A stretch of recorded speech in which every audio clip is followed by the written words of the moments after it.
दोस्तों, in our practical life अगर हम व्यवहारिक अपने जीवन की बात करें तो कई सारी आकृतियां तो हमें सिंपल मिलती है। जैसे मेरा ये नोटपैड है, तो ये क्या है, रेक्टेंगल शेप का। इसका हम एरिया भी निकाल सकते हैं, पैरामीटर भी निकाल सकते हैं। और ये आपके सामने कप रखा है, अगर मैं इसको आपको दिखाऊं तो ये थोड़ा सा क्या है, इसका तला जो है सर्किल का है। इसका भी हम पैरामीटर अथवा एरिया निकाल सकते हैं। इसके अलावा कुछ संरचना हमारे पास स्पेशल तरह की होती हैं।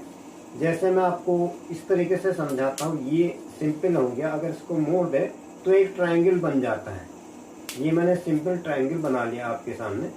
ये तो ट्रायंगल है, तो कोई भी बता सकते हैं ये ट्रायंगल है, उसका पैरामीटर निकाल सकते हैं।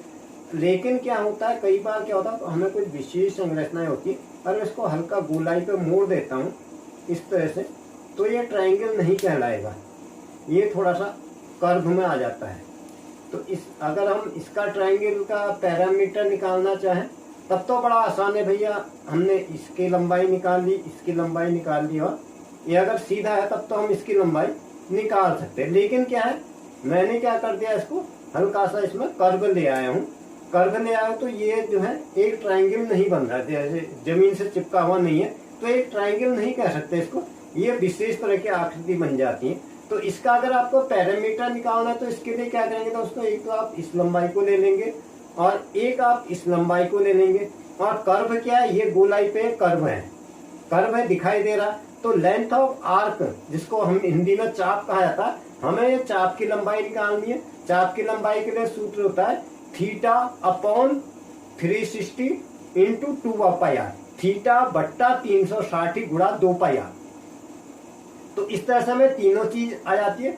ये सब मैं आपको क्यों बता रहा हूँ, क्योंकि इसी पर बेस्ड आज का ये प्रश्न है, जो कि कई सारे बच्चे क्या कर रहे हैं, उसने बता रखा भैया शेडेड एरिया का आपको पैरामीटर निकालना है। शेडेड एरिया दिखा तो डायरेक्ट तो पूरा प्रश्न पढ़ भी नहीं रहे, उसका डायरेक्ट एरिया निकाल के आ जा रहे, जो कि गलत है। आपको पैरामीटर कहा जाता है तो पैरामीटर निकालना है, प्रूफ करना है कि शेडेड एरिया का perimeter equal to R, bracket के अंदर हो जाएगा tan theta plus sec theta plus pi theta upon 180 minus 1 bracket close. चलो ये तो ऑरली है, तो ज्यादा स्पष्टता से समझने के लिए आइए डायरेक्ट चलते इसी नोटपैड पर और आज कुछ नया सीखते हैं। तो देखा चित्र में क्या दिया गया, figure show a sector of circle, जिसमें कि एक सर्किल का सेक्टर है जिसका सेंटर O है, कंटेनिंग एन एंगल थीटा, जो कि एक एंगल थीटा बना है। इसमें प्रूफ करना है पैरामीटर ऑफ शेडेड रीजन, जो मैंने इस तरह सेट कर रखा है, इसका हमें पहले पैरामीटर फाइंड करना है। ये आपको इतना ज़्यादा सजाने की ज़रूरत नहीं है, मैंने जस्ट वीडियो में इम्प्रेशन लाने के लिए इसका कर रखा। मेन बात ये चीज़ आपकी समझ में आनी चाहिए। पहले हमें इसका पैरामीटर निकालना। पैरामीटर हम सभी लोग जानते हैं, हिंदी में इसको परिमाप कहते हैं। कुल मिलाकर जो मैं स्केच पेन से ये आकृति ड्रॉ कर रहा हूँ, इसको बनाने में मेरी कितनी स्याही लगी, ये तो होता है इसका पैरामीटर। और दूसरा इसका area of shaded reason. Area का मतलब ये जो पीला पीला मैंने भर रखा, तो ये पीला बनाने में मुझे कितना ज़्यादा एरिया लगा, ये आ जाएगा इसका एरिया। चलो हम स्टेप बाय स्टेप करते हैं। पहले क्या करना है हमें, इसका ये अगर हम इस चित्र को देख रहे हैं, पहले हमें ये देख रहे हैं हमें इससे क्या पूछा गया। हम पैरामीटर ऑफ शेडेड रीजन, जो भी हमारा शेड किया गया इसका पैरामीटर है। हम इस आकृति को देखते हैं तो ये आकृति जो है 3 हिस्सों से हमारी बन रही है। पहला हिस्सा क्या है इसका, PA, यहाँ पर मैं लिख देता हूँ। एक तो इसमें BP, ये दूसरा हिस्सा आता है BA, दूसरा हिस्सा है BA, और तीसरा हिस्सा है PA। को जोड़ देंगे तो हमें पैरामीटर फाइंड हो जाए। B और PP निकाल लेते हैं। BP के लिए हमें क्या करना पड़ेगा, ये पूरा फाइंड करना पड़ेगा। और उसमें से ये अगर इसका OA R है तो ऊपर वाला जैसा कि आप देख पा रहे OP भी R होगा। हम 1 बाय 1 करते हैं। अब हम लेते हैं, हमें उत्तर क्या है, किस स्टेप में निकालना है। एक तो tan चाहिए हमें और दूसरा चाहिए sec। tan और sec कब आएगा, जब हम ये राइट एंगल ट्रायंगल लेंगे, इन राइट एंगल ट्रायंगल। पहले हम इसको ले लेते हैं, समकोण त्रिभुज OAB, ये पहले हम इसको कंसिडर करते हैं, बाकी सारी चीज़ छोड़ देते हैं। आप चाहे पहले इसको भी निकाल सकते हैं।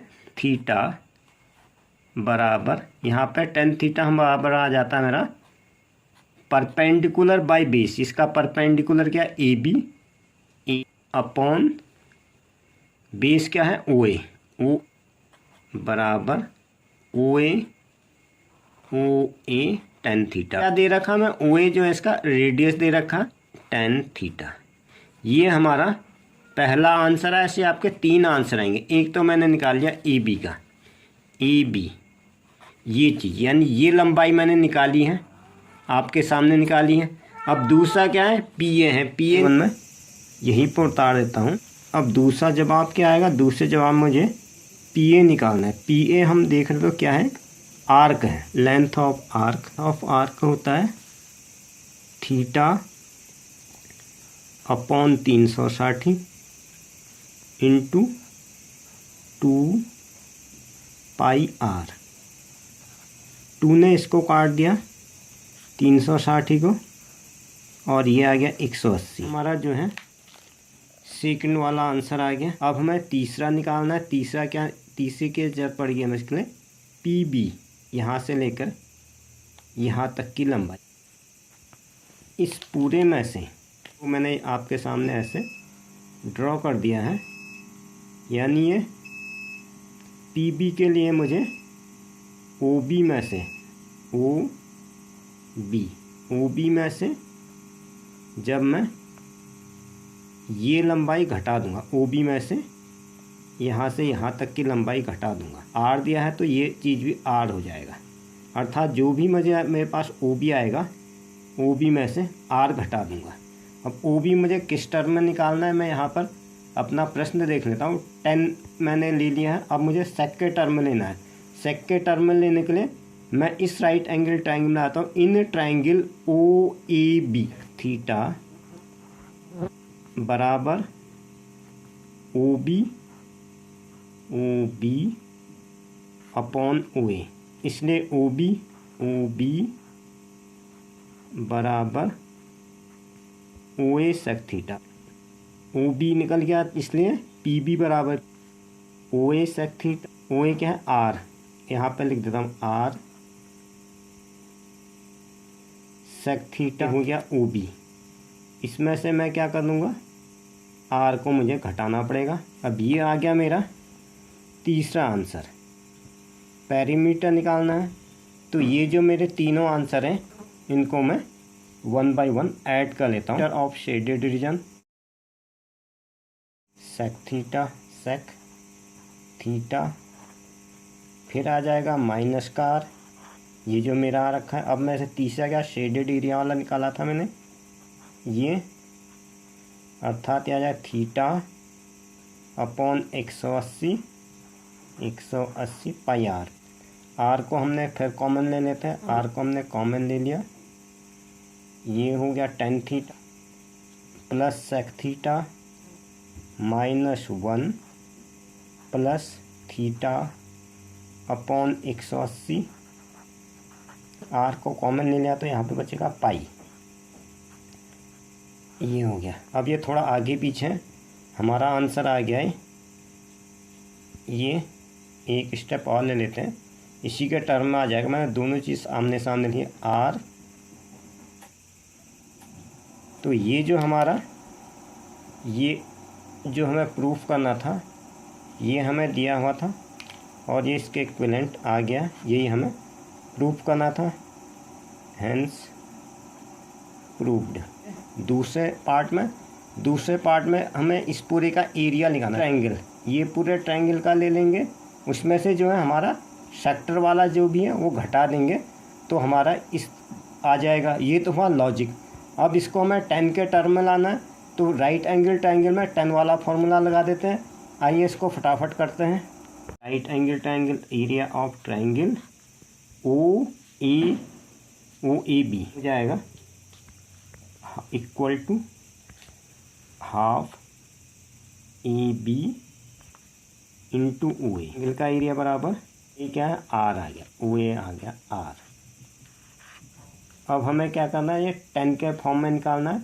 तो इसी right angle triangle in triangle O A B बराबर परपेंडिकुलर बाई बेस। परपेंडिकुलर क्या ए बी और इसका बेस क्या आर है, तो ए बी यहाँ पे आ जाएगा ए tan थीटा है। तो ए बी की जगह पे ए बी का वैल्यू ले लेता हूँ मैं, half r tan theta, r आ गया। इसको और सॉल्व किया है, क्या आ गया half r square tan theta. ये पूरा क्या है बच्चों, ये मेरा ट्रायंगल का है। ये ट्रायंगल में से सेक्टर का एरिया मैं कम करता हूँ। ये जो है ये होता है सेक्टर का एरिया, और सेक्टर के एरिया के लिए क्या फार्मूला होता है, हमने पिछली उसमें यहाँ पे क्या है लेंथ, सेक्टर के एरिया का फार्मूला ये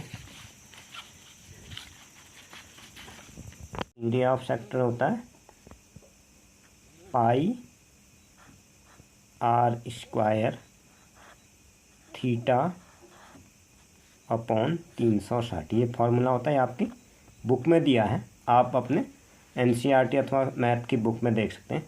तो इस पूरे में से हमें इसको घटा देना पड़ेगा, और पी ए बी वेक्टर का पाई R square theta upon 360।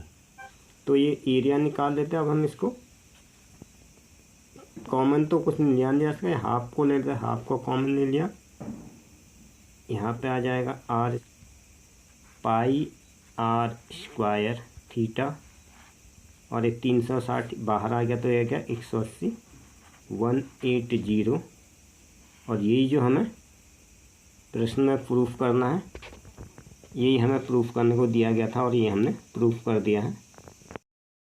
And that's the end this episode. दोस्तों इसी के साथ आज का यह एपिसोड यहीं पर समाप्त होता है। अगर आपने चैनल पर पहली बार विजिट किया है तो चैनल को सब्सक्राइब करें, वीडियो को लाइक करें, साथ ही इस वीडियो का लिंक अपने मित्रों के साथ शेयर करें। The same to same video is also available in my Facebook page and Dailymotion. Same to same video आपको मेरे फेसबुक पेज और डेली मोशन पेज पर भी मिल जाएगा। Thanks for stay tuned. इसके अलावा शॉर्ट फॉर्म का यही वीडियो आपको रील के थ्रू भी आप देख सकते हैं, आपको जिस तरीके से समझ में आता है। ज्यादा डिटेल में समझना चाहे आप लॉन्ग फॉर्मेट की वीडियो में जा सकता है, उसी चीज को आपको ज्यादा टाइम नहीं लगाना चाहते तो रील के थ्रू देख सकते हैं। Thanks for stay tuned. Video में अंत तक बने रहने के लिए आप सभी का धन्यवाद। मिलते हैं अगले एपिसोड में, तब तक के लिए जय हिंद, वंदे मातरम।